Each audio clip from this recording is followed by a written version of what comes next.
This is Blenderstyle, the show where we discuss a blend of heavy and extreme music. On this episode, Venom Prison, Erebos. This album was released in 2022 on Century Meter Records. Cheers, gentlemen. Cheers.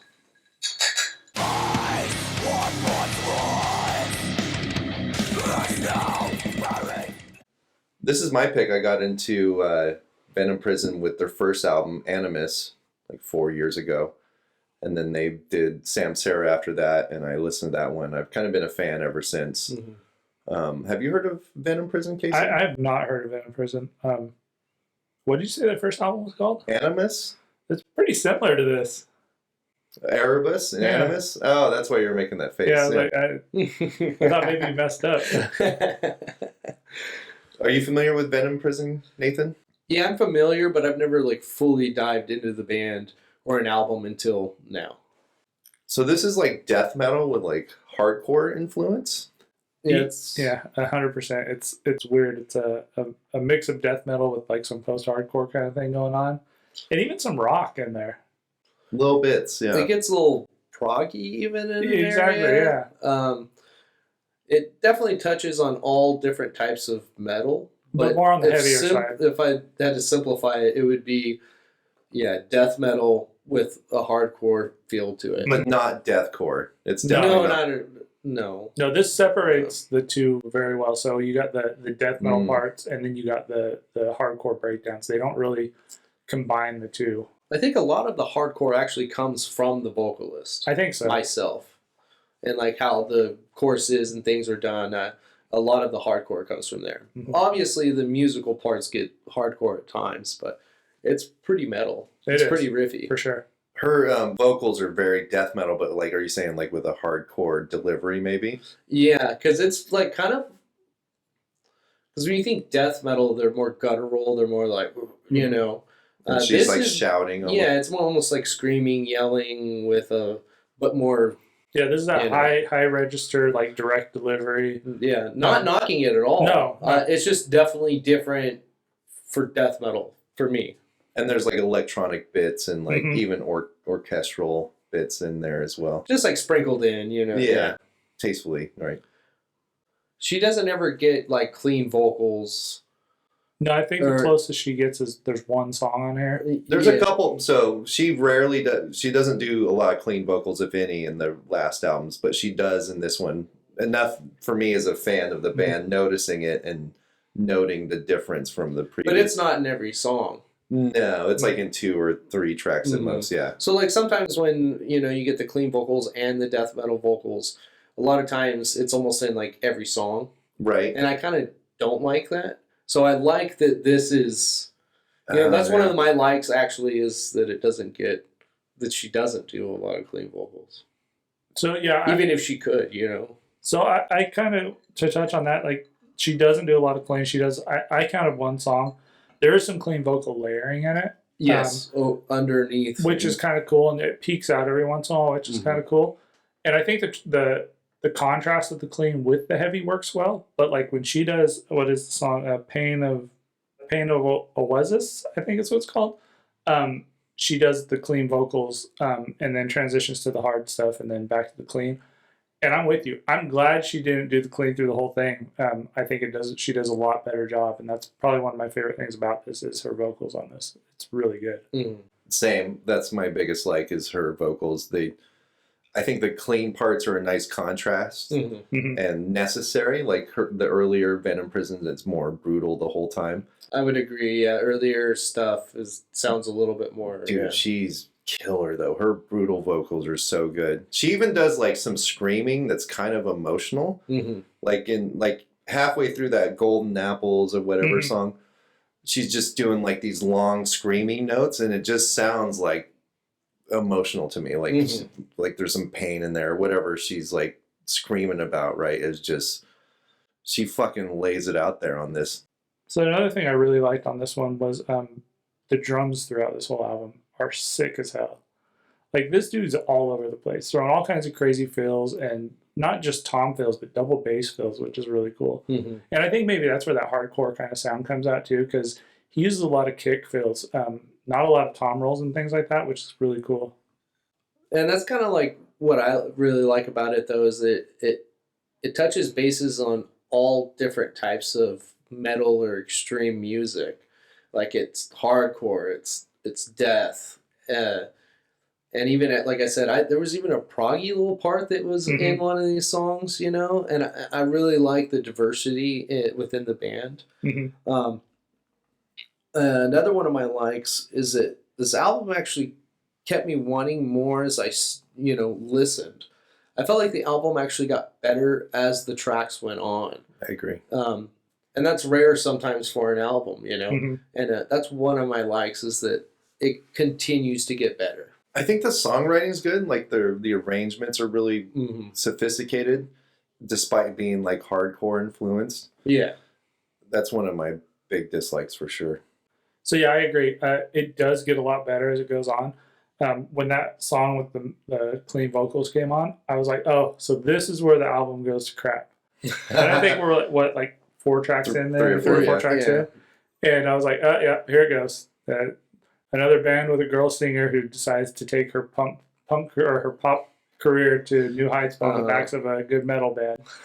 And that was definitely like a weird dislike. Yeah, it felt not like, to go into dislikes, but that was something so it came in and it was not a great song, and I was like, this is horrible. But then from that point on, it just seemed to like climb this hill, and it just went straight up from there. It was I would agree. You didn't like Pain of Oasis? No, I didn't. I thought it was like they had like parts in it that sound like every other band that had like.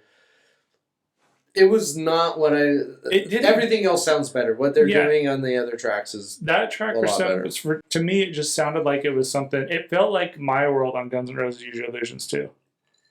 It felt like it was just thrown in there at the end, something that they wanted to put in there, and it was like an experimental track. And like, hey, we need one more track. And like, oh, we'll throw this one on. I'm not saying it happened, but maybe even the label. Maybe.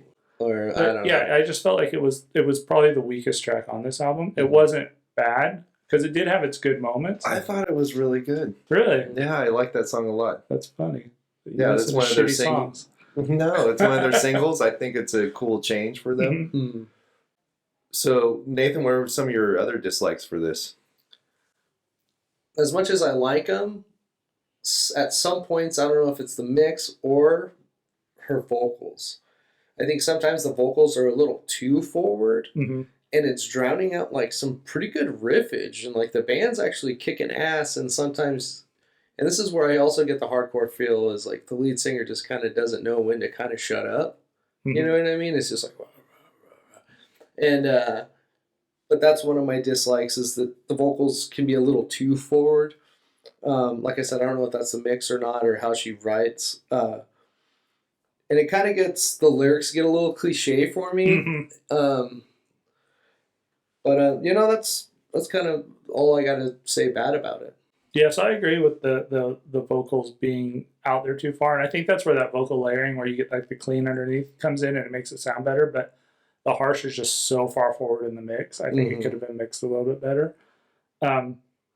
Other than that, there really wasn't a lot to dislike about this. I'm with you. I think pretty much everything you touched on is right on the money. And it's not something that I hate. No, for sure. No, but those are my I see what you're saying with her vocals being like up front. One of my dislikes is that it's like I just don't think she's the strongest link. And I feel like she's kind of pushed, and not to her fault, but maybe the media and interviews and stuff like that or whatnot, people want to talk about like I've seen how, they say a female-fronted band, I've seen how she says, let's do away with female-fronted band. That's like a ridiculous thing, we don't have to mention that I'm female doing vocals. And I agree 100%. And I get that from the attitude of the music too. And I think the vocals are like, her vocals. She's great, but it's a unique sound for sure. She's very, to me anyway, I'm not super into hardcore, but she's like killing it on this. But it is like a constant it kind of reminds me of Hate Eternal. Like sometimes you listen to Hate Eternal and it's just like too much the whole time. Like it's like pedaled down the whole time. And that's my dislike with this is it's just like the vocal brutal onslaught is like almost constant. So when they do like Pain of Oasis or whatever it's called, it's nice reprieve. She can sing some clean, it sounds okay. But yeah, that just it's too like, and sometimes it feels too one-dimensional, even though they're like being more experimental and stuff like that. And it's a sprinkle of experimental.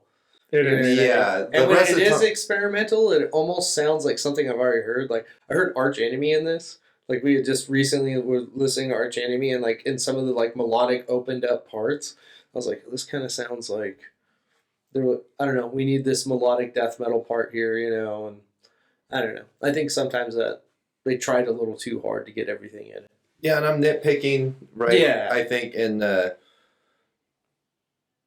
I just want more of the contrast. Like I like when they do the experimental stuff. I just wish there was more of that to kind of take away from, just how fucking brutal it is, like the whole time. Yeah, I kind of agree with you. I feel like the experimental parts, they weren't my favorite part of this because I really liked the crushing onslaught thing. Same here. I thought that was like the best part. But at the same time, I kind of feel like the experimental parts that they did do, they didn't really commit to them. So there was that, they'll put them in, they'll sprinkle them in, and it just wasn't enough. Like either put them in there and commit to it and be cool with it and keep the thrash stuff and the hardcore stuff and the death metal stuff, and then throw those experimental bits in and commit to them and like really push them, or don't put them in there at all, because I feel like you're just giving a taste of something and then taking it away, and it's kind of disappointing.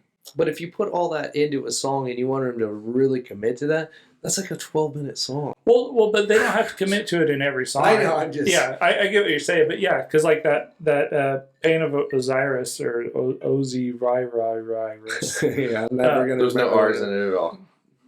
That's like the track I'll skip every time. So I feel like that maybe could have been a better track had it been farther into the album. Yeah, I would agree with because that. I feel like it started out super heavy, and before it got stale, they threw this in there, and it threw me through a loop. So with that, Casey, I mean, what would you rate it? So I gave this a 3.6 out of 5. It's a good album. I'm not familiar with them, so I can't say how this compares to any of their other stuff. But taken as a standalone as it is, or as I listened to it, I thought it was really good. There's a lot of musicianship. The guitar, like, the tone is really good on it. The solos are good. The drum work is excellent. Even the bass player comes forward in parts. And Very solid band. Yeah, dude. Really good. I mean, to me, I think, like, honestly, a little bit of tweaking, this would be a easy 4.8. Like, it's a good album. What about you, Nathan? So I would rate this a 3.8. It's got some solid jammers on it. I think it's a great album. Yeah, it's definitely solid, and I'm looking forward to the next record, 3.8. But Matt, what would you rate it? I give this a 4.2 out of 5. This is Venom Prison's best album to date, in my opinion, out of the 4 that they have. The third one's like a re-release of some of their demo songs. I think during the pandemic they recorded or whatever.